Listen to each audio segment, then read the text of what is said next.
how this book was written, and why. In 1909, I was one of the unhappiest lads in New York. I was selling motor trucks for a living. I didn't know what made a motor truck run, and that wasn't all. I didn't want to know. I despised my job. I despised living in a cheap furnished room on West 56th Street, a room infested with cockroaches. I still remember that I had a bunch of neckties hanging on the walls, and when I reached out of a morning to get a fresh necktie, the cockroaches scattered in all directions. I despised having to eat in cheap, dirty restaurants that were also probably infested with cockroaches. I came home to my lonely room each night with a sick headache, a headache bred and fed by disappointment, worry, bitterness, and rebellion. I was rebelling because the dreams I had nourished back in my college days had turned into nightmares. Was this life? Was this the vital adventure to which I had looked forward so eagerly? Was this all life would ever mean to me, working at a job I despised, living with cockroaches, eating vile food, and with no hope for the future? I longed for the leisure to read and to write the books I had dreamed of writing back in my college days. I knew I had everything to gain and nothing to lose by giving up the job I despised. I wasn't interested in making a lot of money, but I was interested in making a lot of living. In short, I had come to the Rubicon, to that moment of decision which faces most young people when they start out in life. So I made my decision, and that decision completely altered my future. It has made the rest of my life happy and rewarding beyond my most utopian aspirations. My decision was this. I would give up the work I loathed, and since I had spent 4 years studying in the State Teachers College in Warrensburg, Missouri, preparing to teach, I would make my living teaching adult classes in night schools. Then I'd have my days free to read books, prepare lectures, write novels and short stories. I wanted to live to write and write to live. What subject should I teach to adults at night? As I looked back and evaluated my own college training, I saw that the training and experience I had had in public speaking had been of more practical value to me in business and in life than everything else I had studied in college all put together. Why? Because it had wiped out my timidity and lack of self-confidence and given me the courage and assurance to deal with people. It had also made clear that leadership usually gravitates to the man who can get up and say what he thinks. I applied for a position teaching public speaking in the night extension courses both at Columbia University and New York University, but these universities decided they could struggle along somehow without my help. I was disappointed then, but now I thank God that they did turn me down, because I started teaching at YMCA night schools, where I had to show concrete results and show them quickly. What a challenge that was. These adults didn't come to my classes because they wanted college credits or social prestige. They came for one reason only. They wanted to solve their problems. They wanted to be able to stand up on their feet and say a few words at a business meeting without fainting from fright.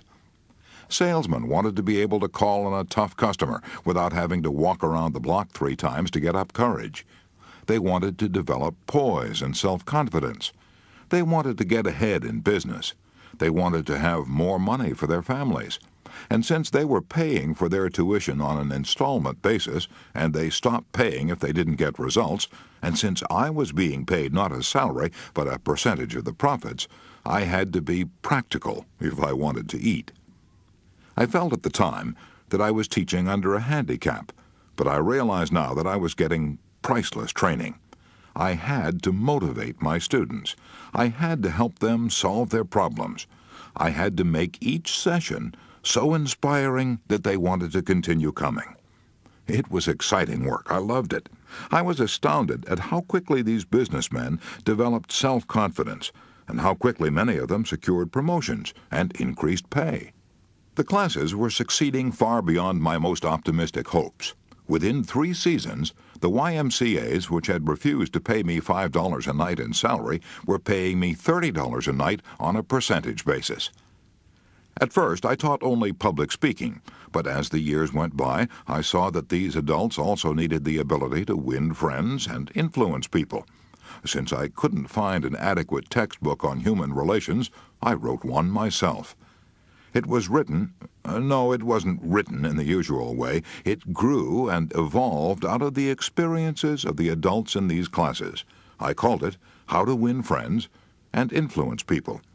Since it was written solely as a textbook for my own adult classes, and since I had written 4 other books that no one had ever heard of, I never dreamed that it would have a large sale. I am probably one of the most astonished authors now living. As the years went by, I realized that another of the biggest problems of these adults was worry. A large majority of my students were businessmen, executives, salesmen, engineers, accountants, a cross-section of all the trades and professions, and most of them had problems. There were women in the classes, businesswomen and housewives. They, too, had problems. Clearly, what I needed was a textbook on how to conquer worry. So again, I tried to find one. I went to New York's great public library at 5th Avenue and 42nd Street and discovered, to my astonishment, that this library had only 22 books listed under the title Worry. I also noticed, to my amusement, that it had 189 books listed under worms, almost 9 times as many books about worms as about worry. Astounding, isn't it? Since worry is one of the biggest problems facing mankind, you'd think, wouldn't you, that every high school and college in the land would give a course on how to stop worrying. Yet if there is even one course on that subject in any college in the land, I have never heard of it. No wonder David Seabury said in his book, How to Worry Successfully, "We come to maturity with as little preparation for the pressures of experience as a bookworm asked to do a ballet." The result? More than half our hospital beds are occupied by people with nervous and emotional troubles. I looked over these 22 books on worry reposing on the shelves of the New York Public Library. In addition, I purchased all the books on worry I could find, yet I couldn't discover even one that I could use as a text in my course for adults. So I resolved to write one myself.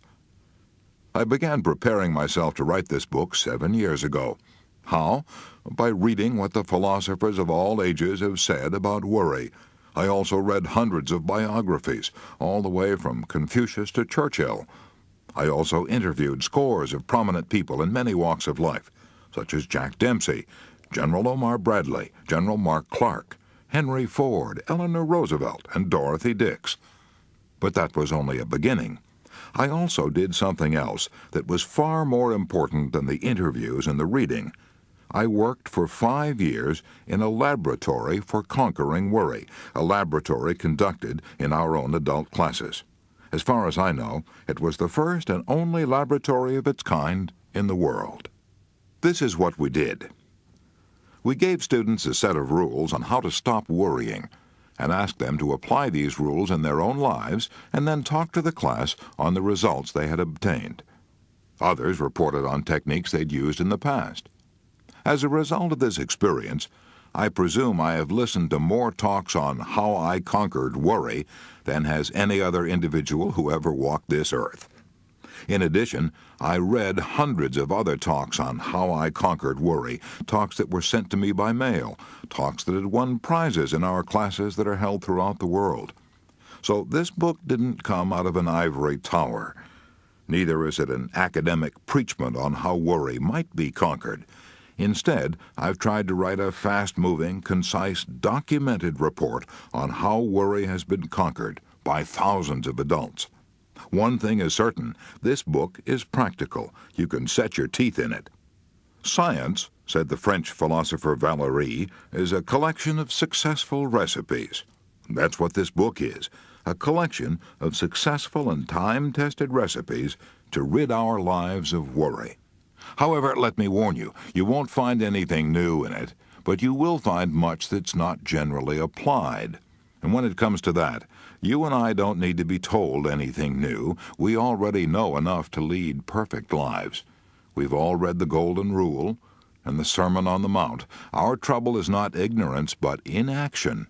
The purpose of this book is to restate, illustrate, streamline, air condition, and glorify a lot of ancient and basic truths, and kick you in the shins and make you do something about applying them. You didn't pick up this book to read about how it was written. You're looking for action, all right? Let's go. Please read parts 1 and 2 of this book, and then if by that time you don't feel you've acquired a new power and a new inspiration to stop worry and enjoy life, then toss this book away. It is no good for you.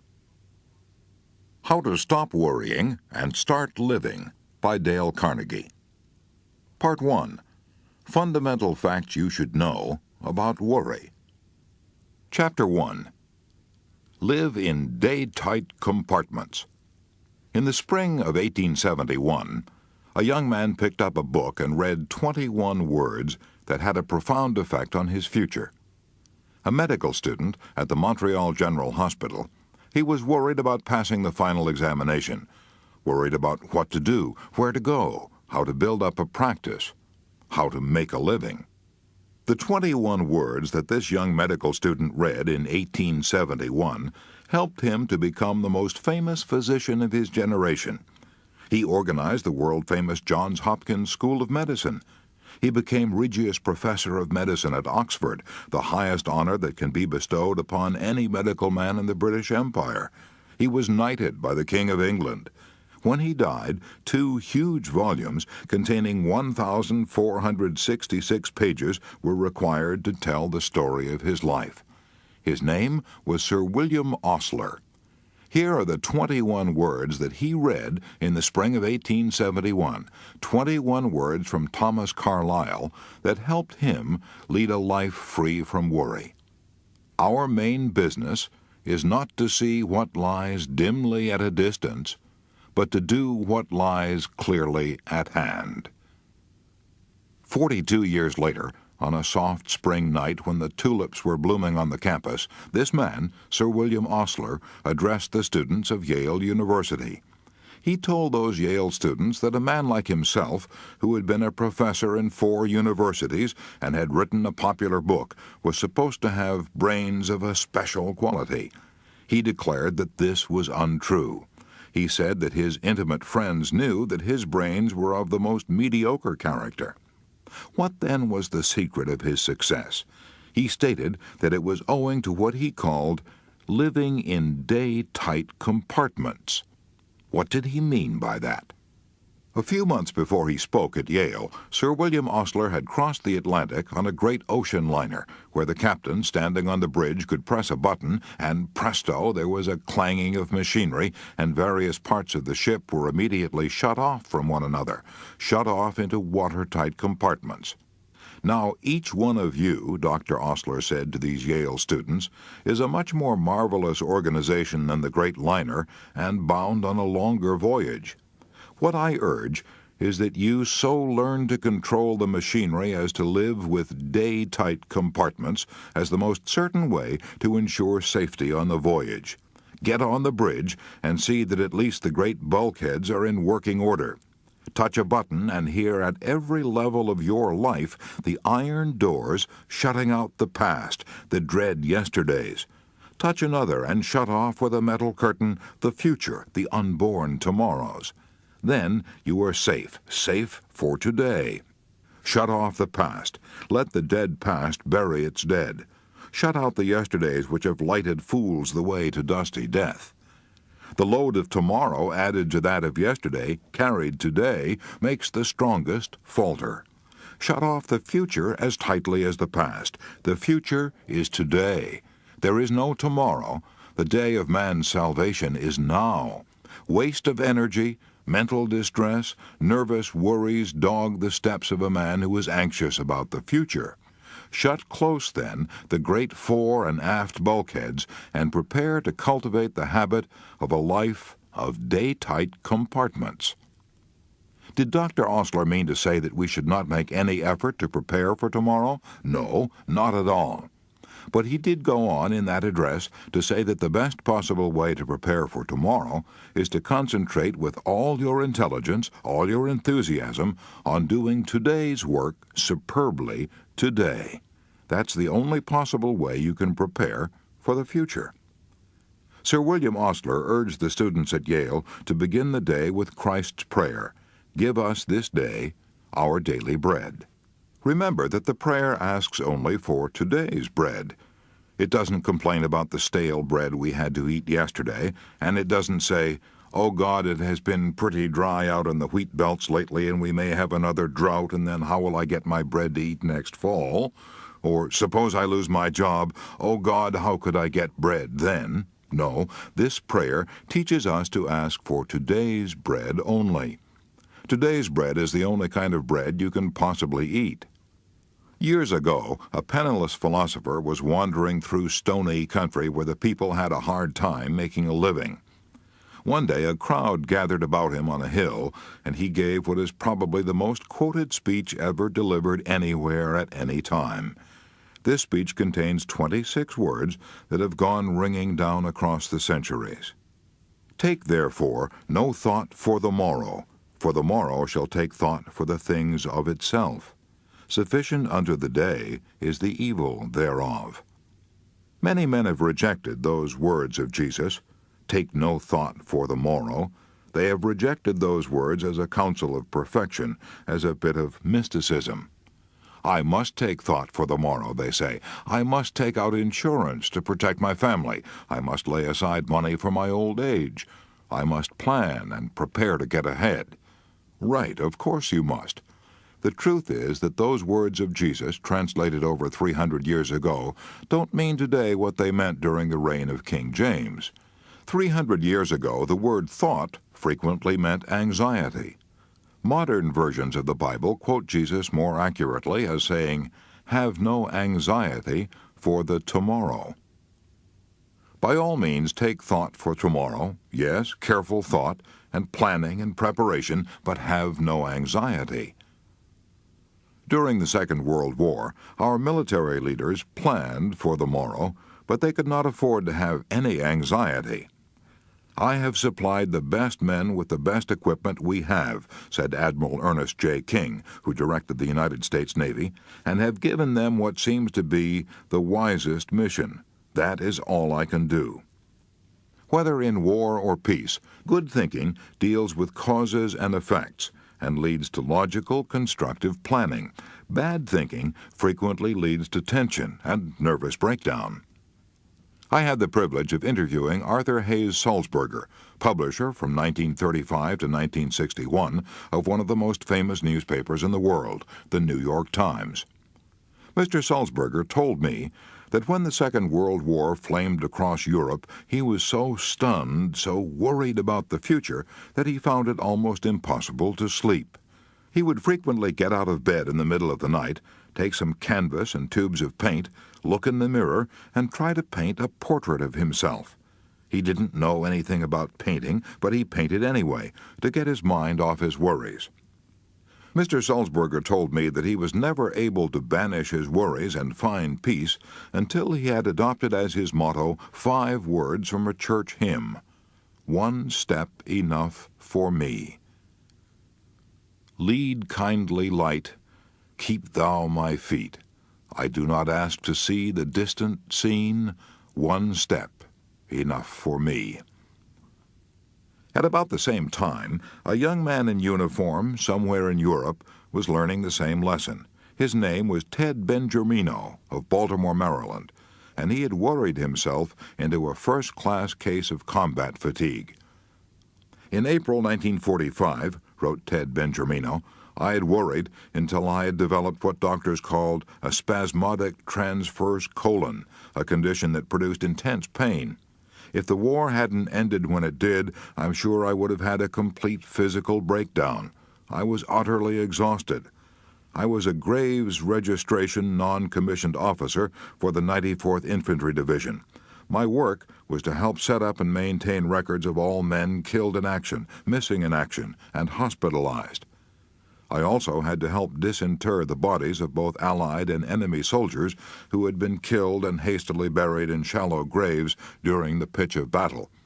I had to gather up the personal effects of these men and see that they were sent back to parents or closest relatives who would prize these personal effects so much. I was constantly worried for fear we might be making embarrassing and serious mistakes. I was worried about whether or not I would come through all this. I was worried about whether I would live to hold my only child in my arms, a son of 16 months whom I had never seen. I was so worried and exhausted that I lost 34 pounds. I was so frantic that I was almost out of my mind. I looked at my hands. They were hardly more than skin and bones. I was terrified at the thought of going home a physical wreck. I broke down and sobbed like a child. I was so shaken that tears welled up every time I was alone. There was one period soon after the Battle of the Bulge started that I wept so often that I almost gave up hope of ever being a normal human being again. I ended up in an Army dispensary. An Army doctor gave me some advice which has completely changed my life. After giving me a thorough physical examination, he informed me that my troubles were mental. "Ted," he said, "I want you to think of your life as an hourglass. You know there are thousands of grains of sand in the top of the hourglass, and they all pass slowly and evenly through the narrow neck in the middle. Nothing you or I could do would make more than one grain of sand pass through this narrow neck without impairing the hourglass. You and I and everyone else are like this hourglass. When we start in the morning, there are hundreds of tasks which we feel that we must accomplish that day. But if we do not take them one at a time and let them pass through the day slowly and evenly, as do the grains of sand passing through the narrow neck of the hourglass, then we're bound to break our own physical or mental structure." I've practiced that philosophy ever since that memorable day that an Army doctor gave it to me. One grain of sand at a time, one task at a time. That advice saved me physically and mentally during the war, and it has also helped me in my present position as Public Relations and Advertising Director for the Ad Crafters Printing and Offset Company, Incorporated. I found the same problem arising in business that had arisen during the war. A score of things had to be done at once, and there was little time to do them. We were low in stocks. We had new forms to handle, new stock arrangements, changes of address, opening and closing offices, and so on. Instead of getting taut and nervous, I remembered what the doctor had told me: one grain of sand at a time, one task at a time. By repeating those words to myself over and over, I accomplished my tasks in a more efficient manner, and I did my work without the confused, jumbled feeling that had almost wrecked me on the battlefield. One of the most appalling comments on our present way of life is that at one time, half of all the beds in our hospitals were reserved for patients with nervous and mental troubles, patients who had collapsed under the crushing burden of accumulated yesterdays and fearful tomorrows. Yet a vast majority of those people could have avoided those hospitals, could have led happy, useful lives if they had only heeded the words of Jesus. Have no anxiety about the morrow. Or the words of Sir William Osler, live in day-tight compartments. You and I are standing this very second at the meeting place of two eternities, the vast past that has endured forever, and the future that is plunging on to the last syllable of recorded time. We can't possibly live in either of those eternities, no, not even for one split second. But by trying to do so, we can wreck both our bodies and our minds. So let's be content to live the only time we can possibly live, from now until bedtime. Anyone can carry his burden, however hard, until nightfall, wrote Robert Louis Stevenson. Anyone can do his work, however hard, for one day. Anyone can live sweetly, patiently, lovingly, purely, till the sun goes down. And this is all that life really means. Yes, that is all that life requires of us. But Mrs. E.K. Shields of Saginaw, Michigan, was driven to despair, even to the brink of suicide, before she learned to live just till bedtime. In 1937, I lost my husband, Mrs. Shields said as she told me her story. I was very depressed and almost penniless. I wrote my former employer, Mr. Leon Roach of the Roach Fowler Company of Kansas City, and got my old job back. I had formerly made my living selling world books to rural and town school boards. I had sold my car 2 years previously when my husband became ill, but I managed to scrape together enough money to put a down payment on a used car and started out to sell books again. I'd thought that getting back on the road would help relieve my depression, but driving alone and eating alone was almost more than I could take. Some of the territory was not very productive, and I found it hard to make those car payments, small as they were. In the spring of 1938, I was working out of Versailles, Missouri. The schools were poor, the roads bad. I was so lonely and discouraged that at one time I even considered suicide. It seemed that success was impossible. I had nothing to live for. I dreaded getting up each morning and facing life. I was afraid of everything. Afraid I could not meet the car payments. Afraid I could not pay my room rent. Afraid I would not have enough to eat. I was afraid my health was failing, and I had no money for a doctor. All that kept me from suicide were the thoughts that my sister would be deeply grieved and that I didn't have enough money to pay my funeral expenses. Then one day, I read an article that lifted me out of my despondence and gave me the courage to go on living. I shall never cease to be grateful for one inspiring sentence in that article. It said, "Every day is a new life to a wise man." I typed that sentence out and pasted it on the windshield of my car, where I saw it every minute I was driving. I found it wasn't so hard to live only one day at a time. I learned to forget the yesterdays and not to think of the tomorrows. Each morning I said to myself, "Today is a new life." I have succeeded in overcoming my fear of loneliness, my fear of want. I am happy and fairly successful now and have a lot of enthusiasm and love for life.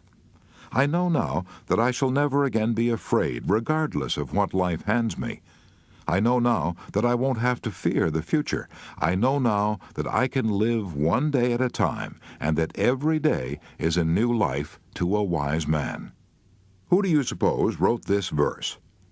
Happy the man, and happy he alone, he who can call today his own, he who, secure within, can say, "Tomorrow do thy worst, for I have lived today."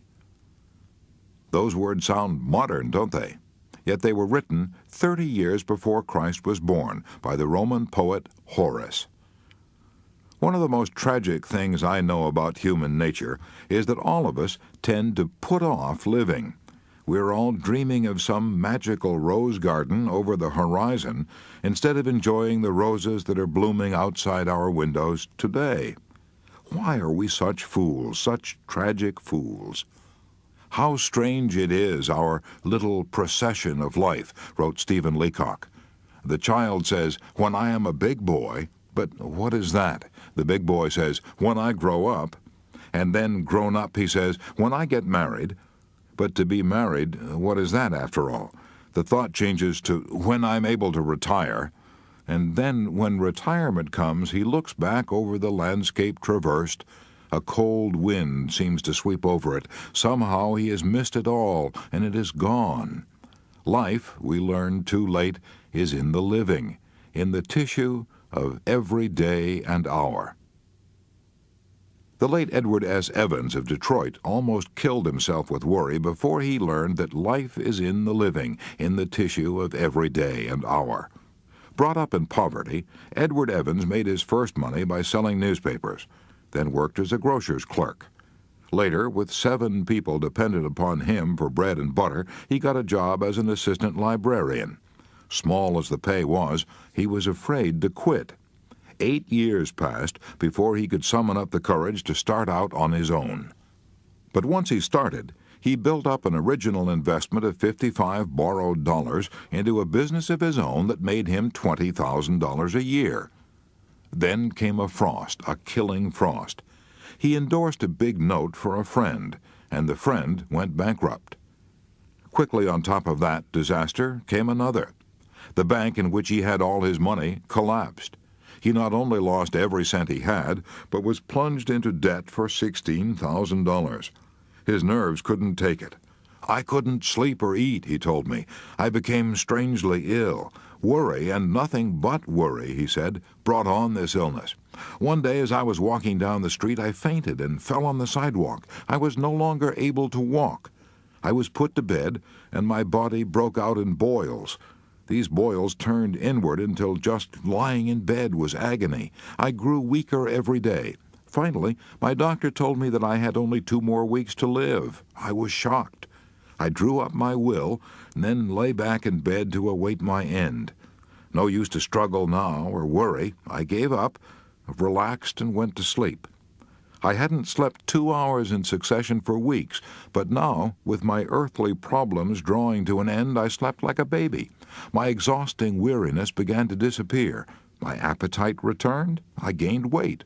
A few weeks later, I was able to walk with crutches. 6 weeks later, I was able to go back to work. I'd been making $20,000 a year, but I was glad now to get a job for $30 a week. I got a job selling blocks to put behind the wheels of automobiles when they're shipped by freight. I'd learned my lesson now. No more worry for me, no more regret about what had happened in the past, no more dread of the future. I concentrated all my time, energy, and enthusiasm into selling those blocks. Edward S. Evans shot up fast now. In a few years, he was president of the company, the Evans Products Company. It's been listed on the New York Stock Exchange for years. If you ever fly over Greenland, you may land on Evans Field, a flying field named in his honor. Yet Edward S. Evans never would have achieved these victories if he hadn't learned to live in day-tight compartments. You'll recall that the White Queen said, "The rule is jam tomorrow and jam yesterday, but never jam today." Most of us are like that, stewing about yesterday's jam and worrying about tomorrow's jam, instead of spreading today's jam thick on our bread right now. Even the great French philosopher Montaigne made that mistake. "My life," he said, "has been full of terrible misfortunes, most of which never happened." So has mine. So has yours. "Think," said Dante, "that this day will never dawn again." Life is slipping away with incredible speed. We're racing through space at a rate of 19 miles every second. Today is our most precious possession. It is our only sure possession. That's the philosophy of Lowell Thomas. I recently spent a weekend at his farm and noticed that he had these words from Psalm 118 framed and hanging on the wall of his broadcasting studio, where he would see them often. "This is the day which the Lord hath made. We will rejoice and be glad in it." The writer John Ruskin had on his desk a simple piece of stone on which was carved one word, "Today." And while I haven't a piece of stone on my desk, I do have a poem pasted on my mirror where I can see it when I shave every morning, a poem that Sir William Osler always kept on his desk, a poem written by the famous Indian dramatist Kalidasa. Salutation to the Dawn. Look to this day, for it is life, the very life of life. In its brief course lie all the verities and realities of your existence, the bliss of growth, the glory of action, the splendor of beauty. For yesterday is but a dream, and tomorrow is only a vision. But today, well lived, makes every yesterday a dream of happiness, and every tomorrow a vision of hope. Look well, therefore, to this day. Such is the salutation to the dawn. So, the first thing you should know about worry is this. If you want to keep it out of your life, do what Sir William Osler did. 1. Shut the iron doors on the past and the future. Live in day-tight compartments. Why not ask yourself these questions and write down the answers? 1. Do I tend to put off living in the present in order to worry about the future or to yearn for some magical rose garden over the horizon? 2. Do I sometimes embitter the present by regretting things that happened in the past that are over and done with? 3. Do I get up in the morning determined to seize the day, to get the utmost out of these 24 hours? 4. Can I get more out of life by living in day-tight compartments? 5. When shall I start to do this? Next week? Tomorrow? Today. Chapter 2. A magic formula for solving worry situations. Would you like a quick, surefire recipe for handling worry situations? A technique you can start using right away, before you go any further in reading this book. Then let me tell you about the method worked out by Willis H. Carrier, the brilliant engineer who launched the air conditioning industry and who headed the world-famous Carrier Corporation in Syracuse, New York. It's one of the best techniques I ever heard of for solving worry problems, and I got it from Mr. Carrier personally when we were having lunch together one day at the Engineers Club in New York. When I was a young man, Mr. Carrier said, I worked for the Buffalo Forge Company in Buffalo, New York. I was handed the assignment of installing a gas cleaning device in a plant of the Pittsburgh Plate Glass Company at Crystal City, Missouri, a plant costing millions of dollars. The purpose of this installation was to remove the impurities from the gas so it could be burned without injuring the engines. This method of cleaning gas was new. It had been tried only once before and under different conditions. In my work at Crystal City, Missouri, unforeseen difficulties arose. It worked after a fashion, but not well enough to meet the guarantees we had made. I was stunned by my failure. It was almost as if someone had struck me a blow on the head. My stomach, my insides began to twist and turn. For a while I was so worried I couldn't sleep. Finally, common sense reminded me that worry wasn't getting me anywhere, so I figured out a way to handle my problem without worrying. It worked superbly. I've been using this same anti-worry technique for more than 30 years. It is simple. Anyone can use it. It consists of 3 steps. Step 1. I analyzed the situation fearlessly and honestly and figured out what was the worst that could possibly happen as a result of this failure. No one was going to jail me or shoot me, that was certain. True, there was also a chance that I would lose my position, and there was also a chance that my employers would have to remove the machinery and lose the $20,000 we had invested. Step 2. After figuring out what was the worst that could possibly happen, I reconciled myself to accepting it, if necessary. I said to myself, this failure will be a blow to my record, and it might possibly mean the loss of my job. But if it does, I can always get another position.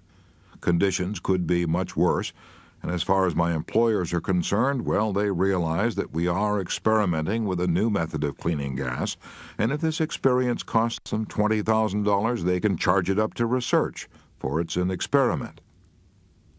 After discovering the worst that could possibly happen and reconciling myself to accepting it, if necessary, an extremely important thing happened.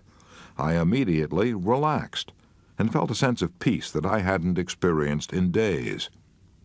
Step 3. From that moment on, I calmly devoted my time and energy to trying to improve upon the worst, which I had already accepted mentally.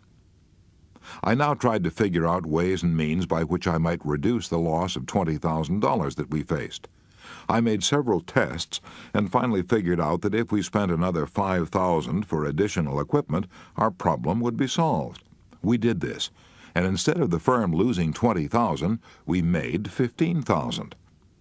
I probably would never have been able to do this if I had kept on worrying, because one of the worst features about worrying is that it destroys our ability to concentrate. When we worry, our minds jump here and there and everywhere, and we lose all power of decision. However, when we force ourselves to face the worst and accept it mentally, we then eliminate all these vague imaginings and put ourselves in a position in which we are able to concentrate on our problem. Now, this incident that I have related occurred many years ago. It worked so superbly that I've been using it ever since, and as a result, my life has been almost completely free from worry.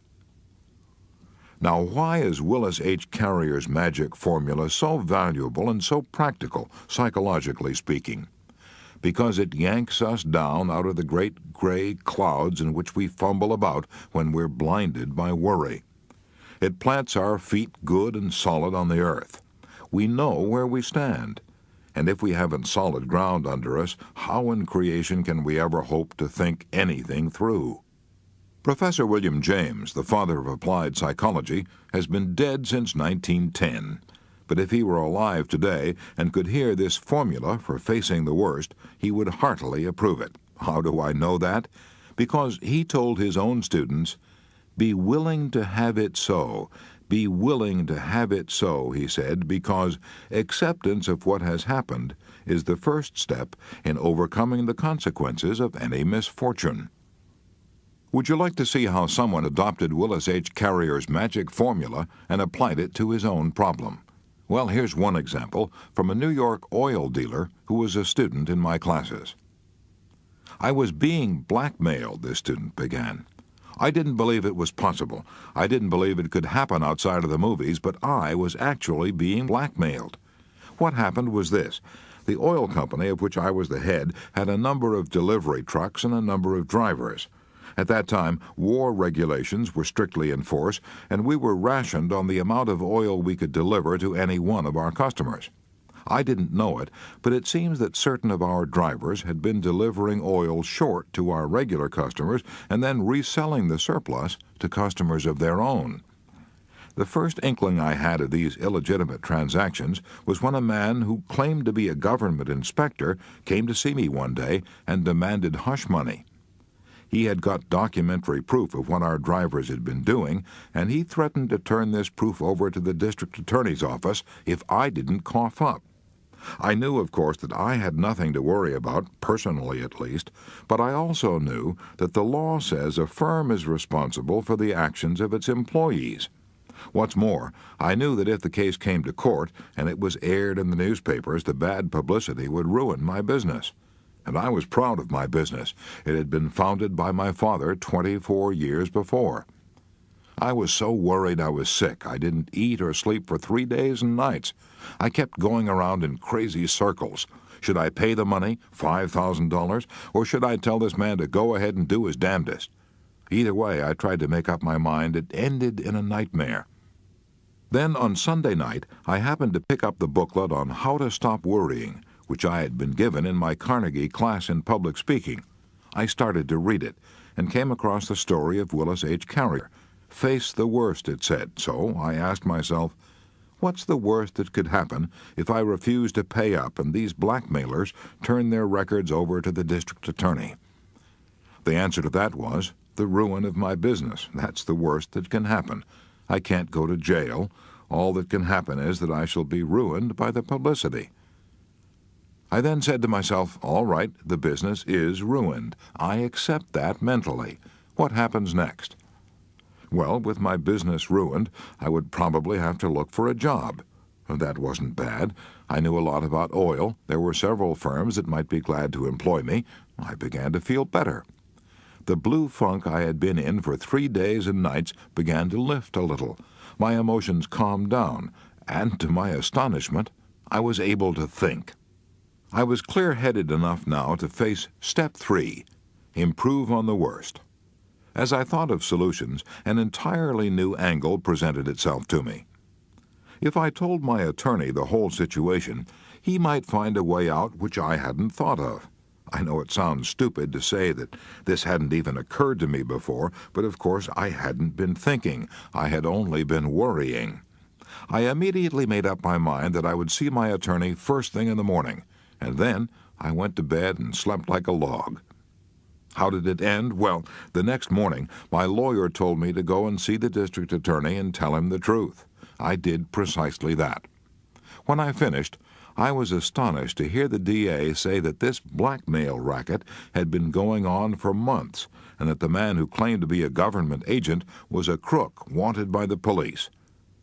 What a relief to hear all this after I had tormented myself for 3 days and nights wondering whether I should hand over $5,000 to this professional swindler. This experience taught me a lasting lesson. Now, whenever I face a pressing problem that threatens to worry me, I give it what I call the old Willis H. Carrier formula. If you think Willis H. Carrier had troubles, listen, you ain't heard nothing yet. Here's the story of Earl P. Haney of Winchester, Massachusetts.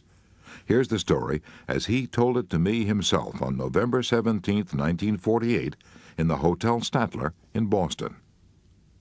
Back in the 20s, he said, I was so worried that ulcers began eating the lining of my stomach. One night I had a terrible hemorrhage. I was rushed to a hospital connected with the School of Medicine of Northwestern University of Chicago. My weight dropped from 175 pounds to 90 pounds. I was so ill, I was warned not even to lift my hand. 3 doctors, including a celebrated ulcer specialist, said my case was incurable. I lived on alkaline powders and a tablespoonful of half milk and half cream every hour. A nurse put a rubber tube down into my stomach every night and morning and pumped out the contents. This went on for months. Finally, I said to myself, "Look here, Earl Haney, if you have nothing to look forward to except a lingering death, you might as well make the most of the little time you have left. You have always wanted to travel around the world before you die, so if you're ever going to do it, you'll have to do it now." When I told my physicians I was going to travel around the world and pump out my own stomach twice a day, they were shocked. Impossible. They'd never heard of such a thing. They warned me that if I started around the world, I would be buried at sea. "No, I won't," I replied. "I've promised my relative that I will be buried in the family plot in Broken Bow, Nebraska, so I'm going to take my casket with me." I arranged for a casket, put it aboard a ship, and then made arrangements with the steamship company in the event of my death to put my corpse in a freezing compartment and keep it there till the liner returned home. I set out on my trip imbued with the spirit of old Omar. "Ah, make the most of what we yet may spend, before we too into the dust descend. Dust into dust, and under dust to lie, sans wine, sans song, sans singer, and sans end." The moment I boarded the SS President Adams in Los Angeles and headed for the Orient, I felt better. I gradually gave up my alkaline powders and my stomach pump. I was soon eating all kinds of food, even strange native mixtures and concoctions that were guaranteed to kill me. As the weeks went by, I even smoked long black cigars and drank highballs. I enjoyed myself more than I had in years. We ran into monsoons and typhoons which should have put me in my casket, if only from fright, but I got an enormous kick out of all this adventure. I played games aboard the ship, sang songs, made new friends, stayed up half the night. When we reached China and India, I realized that the business cares that I had faced back home were paradise compared to the poverty and hunger in the Orient. I stopped all my senseless worrying and felt fine. When I got back to America, I had gained 90 pounds and had almost forgotten I even had a stomach ulcer. I had never felt better in my life. I went back to business and haven't been ill a day since. Earl P. Haney told me he realizes now that he was unconsciously using the self-same principles that Willis H. Carrier used to conquer worry. First, I asked myself, what is the worst that could possibly happen? The answer was death. Second, I prepared myself to accept death. I had to. There was no choice. The doctors said my case was hopeless. Third, I tried to improve the situation by getting the utmost enjoyment out of life for the short time I had left. If, he continued, if I had gone on worrying after boarding that ship, I have no doubt that I would have made the return voyage inside my coffin. But I relaxed. I forgot all my troubles. And this calmness of mind gave me a new burst of energy which actually saved my life. So, Rule 2 is this. If you have a worry problem, apply the magic formula of Willis H. Carrier by doing these 3 things. 1. Ask yourself, what is the worst that can possibly happen? 2. Prepare to accept it if you have to. 3. Then calmly proceed to improve on the worst. Chapter 3. What worry may do to you. Those who do not know how to fight worry die young. Dr. Alexis Carrel. Many years ago, a neighbor rang my doorbell one evening and urged me and my family to be vaccinated against smallpox. He was only one of thousands of volunteers who were ringing doorbells all over New York City. Frightened people stood in lines for hours at a time to be vaccinated. Vaccination stations were opened not only in all hospitals, but also in firehouses, police precincts, and in large industrial plants. More than 2,000 doctors and nurses worked feverishly day and night, vaccinating crowds. The cause of all this excitement? 8 people in New York City had smallpox, and 2 had died. 2 deaths out of a population of almost 8 million. Now, I had lived in New York for many, many years, and no one had ever yet rung my doorbell to warn me against the emotional sickness of worry, an illness that during the same period had caused 10,000 times more damage than smallpox. No doorbell ringer has ever warned me that 1 person out of 10 now living in these United States will have a nervous breakdown, induced in the vast majority of cases by worry and emotional conflicts. So I'm writing this chapter to ring your doorbell and warn you. The great Nobel Prize winner in medicine, Dr. Alexis Carrel, said, "Businessmen who do not know how to fight worry die young." And so do housewives and horse doctors and bricklayers. A few years ago, I spent my vacation motoring through Texas and New Mexico with Dr. O.F. Gober, one of the medical executives of the Santa Fe Railway. His exact title was Chief Physician of the Gulf, Colorado, and Santa Fe Hospital Association. We got to talking about the effects of worry, and he said 70% of all patients who come to physicians could cure themselves if they only got rid of their fears and worries.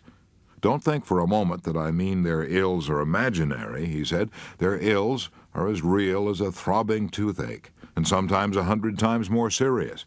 I refer to such illnesses as nervous indigestion, some stomach ulcers, heart disturbances, insomnia, some headaches, and some types of paralysis. These illnesses are real. I know what I'm talking about, said Dr. Gober, for I suffered from a stomach ulcer for 12 years. Fear causes worry. Worry makes you tense and nervous and affects the nerves of your stomach and actually changes the gastric juices of your stomach from normal to abnormal and often leads to stomach ulcers. Dr. Joseph F. Montague, author of the book Nervous Stomach Trouble, says much the same thing. He says, "You do not get stomach ulcers from what you eat, you get ulcers from what is eating you." Dr. W.C. Alvarez of the Mayo Clinic says, "Ulcers frequently flare up or subside according to the hills and valleys of emotional stress." That statement was backed up by a study of 15,000 patients treated for stomach disorders at the Mayo Clinic. 4 out of 5 had no physical basis whatever for their stomach illnesses.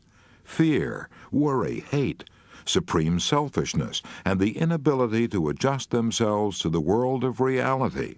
These were largely the causes of their stomach illnesses and stomach ulcers. Stomach ulcers can kill you. According to Life magazine, they now stand 10th in our list of fatal diseases. I recently had some correspondence with Dr. Harold C. Habine of the Mayo Clinic. He read a paper at the annual meeting of the American Association of Industrial Physicians and Surgeons, saying he had made a study of 176 business executives whose average age was 44.3 years.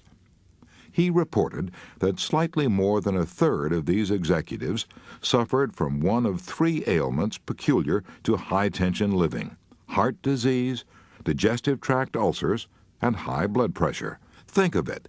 A third of our business executives are wrecking their bodies with heart disease, ulcers, and high blood pressure before they even reach 45. What price success?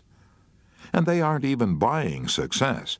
Can any man possibly be a success who's paying for business advancement with stomach ulcers and heart trouble? What shall it profit a man if he gains the whole world and loses his health? Even if he owned the whole world, he could sleep in only one bed at a time and eat only 3 meals a day. Even a new employee can do that and probably sleep more soundly and enjoy his food more than a high-powered executive. Frankly, I would rather be a carefree person with no responsibility than wreck my health at 45 by trying to run a railroad or a cigarette company. The best-known cigarette manufacturer in the world dropped dead from heart failure while trying to take a little recreation in the Canadian woods. He amassed millions and fell dead at 61. He probably traded years of his life for what is called business success. In my estimation, this cigarette executive with all his millions was not half as successful as my father, a Missouri farmer who died at 89 without a dollar. The famous Mayo brothers declare that more than half our hospital beds are occupied by people with nervous troubles. Yet when the nerves of these people are studied under a high-powered microscope in a post-mortem examination, their nerves, in most cases, are apparently as healthy as the nerves of Jack Dempsey. Their nervous troubles are caused not by a physical deterioration of the nerves, but by emotions of futility, frustration, anxiety, worry, fear, defeat, despair. Plato said that the greatest mistake physicians make is that they attempt to cure the body without attempting to cure the mind. Yet the mind and body are one and should not be treated separately. It took medical science 2,300 years to recognize this great truth. We're just now beginning to develop a new kind of medicine called psychosomatic medicine, a medicine that treats both the mind and the body. It is high time we are doing that, for medical science has largely wiped out the terrible diseases caused by physical germs, diseases such as smallpox, cholera, yellow fever, and scores of other scourges that swept untold millions into untimely graves. But medical science has been unable to cope with the mental and physical wrecks caused not by germs, but by emotions of worry, fear, hate, frustration, and despair. Casualties caused by these emotional diseases are mounting and spreading with catastrophic rapidity. 1 out of every 6 of our young men called up by the draft in the Second World War was rejected for psychiatric reasons. What causes insanity?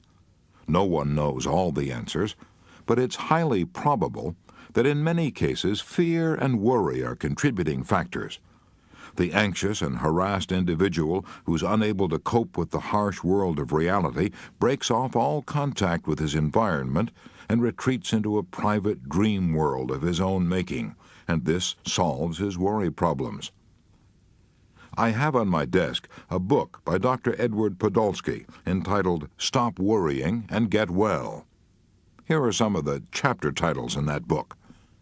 What Worry Does to the Heart. High blood pressure is fed by worry. Rheumatism can be caused by worry. Worry less for your stomach's sake.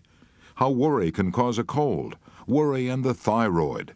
The worrying diabetic. Another illuminating book about worry is Man Against Himself by Dr. Carl Menninger, one of the Mayo brothers of psychiatry. Dr. Menninger's book will not give you any rules about how to avoid worry, but it will give you a startling revelation of how we destroy our bodies and minds by anxiety, frustration, hatred, resentment, rebellion, and fear. You'll probably find a copy in your public library. Worry can make even the most stolid person ill.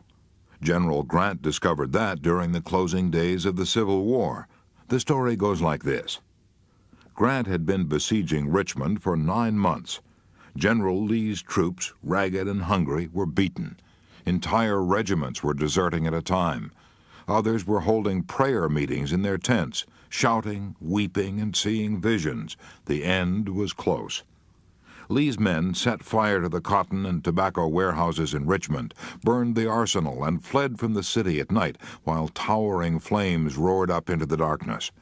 Grant was in hot pursuit, banging away at the Confederates from both sides and the rear, while Sheridan's cavalry was heading them off in front, tearing up railway lines and capturing supply trains. Grant, half-blind with a violent sick headache, fell behind his army and stopped at a farmhouse. "I spent the night," he records in his memoirs, "in bathing my feet in hot water and mustard, and putting mustard plasters on my wrists and on the back part of my neck, hoping to be cured by morning." The next morning he was cured instantaneously, and the thing that cured him was not a mustard plaster, but a horseman galloping down the road with a letter from Lee saying he wanted to surrender. "When the officer bearing the message reached me," Grant wrote, "I was still suffering with the sick headache, but the instant I saw the contents of the note, I was cured." Obviously, it was Grant's worries, tensions, and emotions that made him ill. He was cured instantly, the moment his emotions took on the hue of confidence, achievement, and victory. 70 years later, Henry Morgenthau, Jr., Secretary of the Treasury in Franklin D. Roosevelt's cabinet, discovered that worry could make him so ill that he was dizzy. He records in his diary that he was terribly worried when the president, in order to raise the price of wheat, bought 4,400,000 bushels in one day. He says in his diary, "I felt literally dizzy while the thing was going on. I went home and went to bed for 2 hours after lunch." If I want to see what worry does to people, I don't have to go to a library or a physician. I can look out of the window of my home where I'm writing this book, and I can see within one block one house where worry caused nervous breakdown, and another house where a man worried himself into diabetes. When the stock market went down, the sugar in his blood and urine went up. When Montaigne, the illustrious French philosopher, was elected mayor of his hometown, Bordeaux, he said to his fellow citizens, "I am willing to take your affairs into my hands, but not into my liver and lungs." This neighbor of mine took the affairs of the stock market into his bloodstream and almost killed himself. If I want to be reminded of what worry does to people, I don't need to look at my neighbors' houses. I can look at this very room where I'm writing now and be reminded that a former owner of this house worried himself into an untimely grave. Worry can put you into a wheelchair with rheumatism and arthritis. Dr. Russell L. Cecil, a world-recognized authority on arthritis, has listed 4 of the commonest conditions that bring on arthritis. 1. Marital shipwreck. 2. Financial disaster and grief. 3. Loneliness and worry. 4. Long-cherished resentments.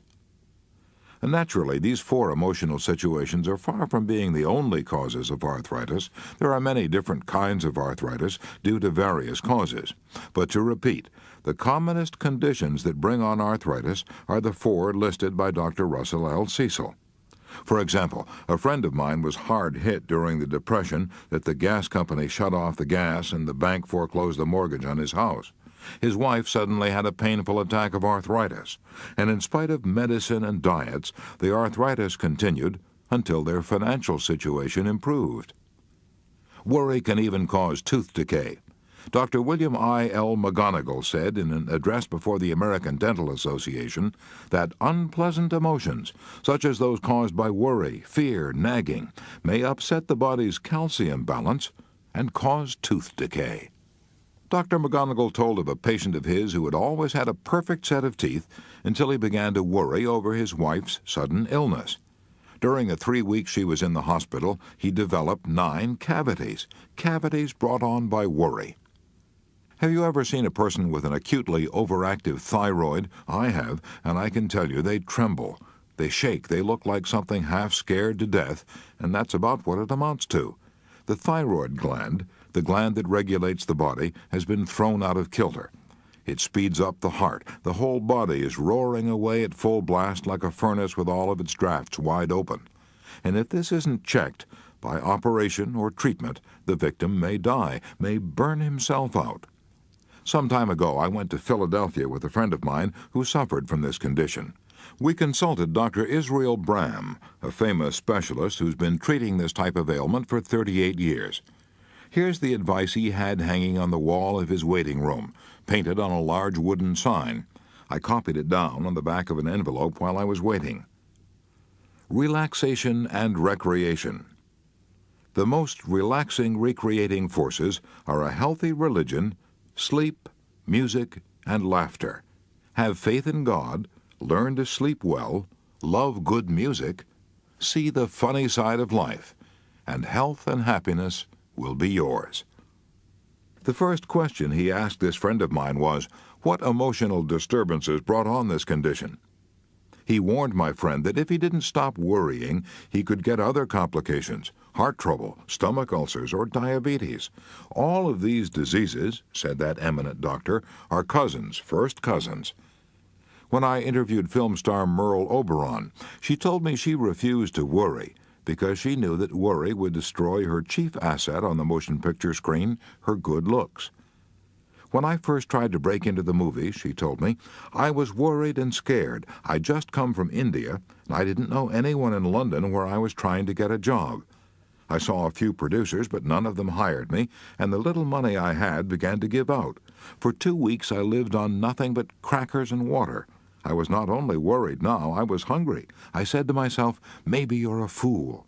Maybe you'll never break into the movies. After all, you have no experience. You've never acted at all. What have you to offer but a rather pretty face? I went to the mirror, and when I looked in that mirror, I saw what worry was doing to my looks. I saw the lines it was forming. I saw the anxious expression. So I said to myself, you've got to stop this at once. You can't afford to worry. The only thing you have to offer at all is your looks, and worry will ruin them. Few things can age and sour a woman and destroy her looks as quickly as worry. Worry curdles the expression. It makes us clench our jaws and lines our faces with wrinkles. It forms a permanent scowl. It may turn the hair gray and in some cases even make it fall out. It can ruin the complexion. It can bring on all kinds of skin rashes, eruptions, and pimples. Heart disease is the #1 killer in America today.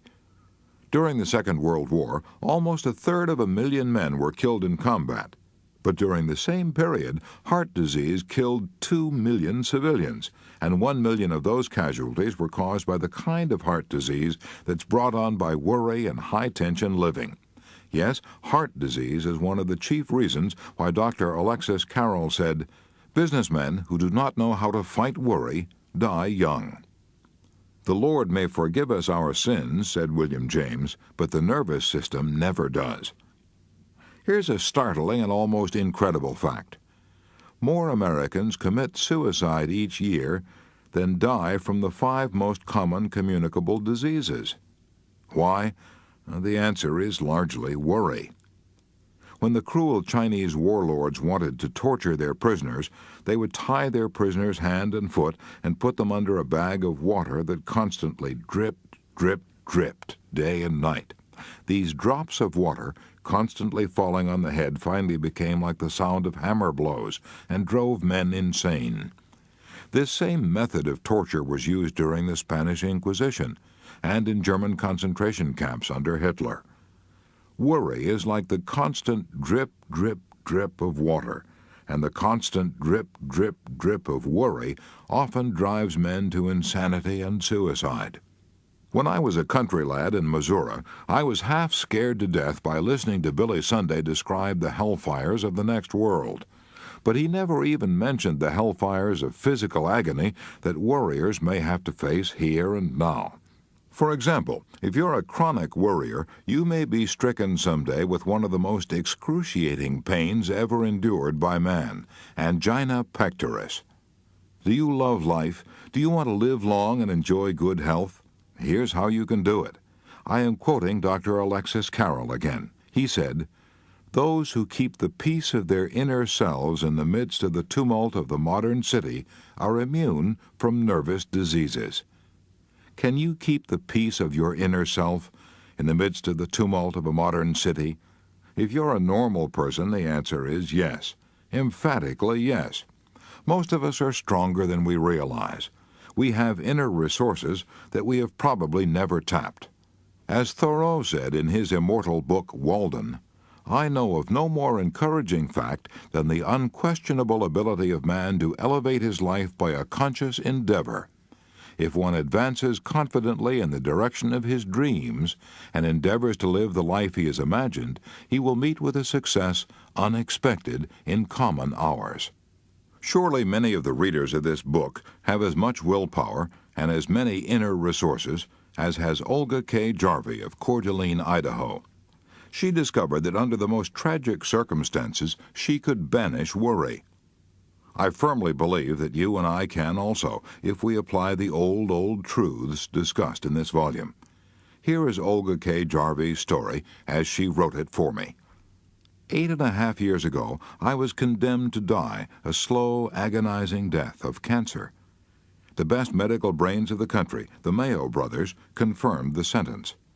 I was at a dead-end street. The ultimate gaped at me. I was young. I did not want to die. In my desperation, I phoned to my doctor at Kellogg and cried out to him the despair in my heart. Rather impatiently, he upbraided me. "What's the matter, Olga? Haven't you any fight in you? Surely you will die if you keep on crying. Yes, the worst has overtaken you. Okay, face the facts. Quit worrying, and then do something about it." Right then and there, I took an oath so solemn that the nails sank deep into my flesh and cold chills ran down my spine. I am not going to worry. I am not going to cry. And if there's anything to mind over matter, I am going to win. I am going to live. The usual amount of X-rays in such advanced cases was at that time 10.5 minutes a day for 30 days. They gave me X-rays for 14.5 minutes a day for 49 days. And although my bones stuck out of my emaciated body like rocks on a barren hillside, and although my feet were like lead, I did not worry. Not once did I cry. I smiled. Yes, I actually forced myself to smile. I am not so idiotic as to imagine that merely smiling can cure cancer. But I do believe that a cheerful mental attitude helps the body fight disease. At any rate, I experienced one of the miracle cures of cancer. I have never been healthier than in the past few years, thanks to those challenging, fighting words: face the facts, quit worrying, then do something about it. I'm going to close this chapter by repeating its title, the words of Dr. Alexis Carrel. Those who do not know how to fight worry die young. The followers of the Prophet Muhammad often had verses from the Koran tattooed on their breasts. I would like to have the title of this chapter tattooed on the breast of every reader of this book. Those who do not know how to fight worry die young. Was Dr. Carrel speaking of you? Could be. Part 1 in a nutshell. Fundamental facts you should know about worry. Rule 1. If you want to avoid worry, do what Sir William Osler did. Live in day-tight compartments. Don't stew about the future. Just live each day until bedtime. Rule 2. Next time trouble with a capital T backs you up in a corner, try the magic formula of Willis H. Carrier. A. Ask yourself, what's the worst that can possibly happen if I can't solve my problem? B. Prepare yourself mentally to accept the worst if necessary. C. Then calmly try to improve upon the worst, which you have already mentally agreed to accept. Rule 3. Remind yourself of the exorbitant price you can pay for worry in terms of your health. Those who do not know how to fight worry die young.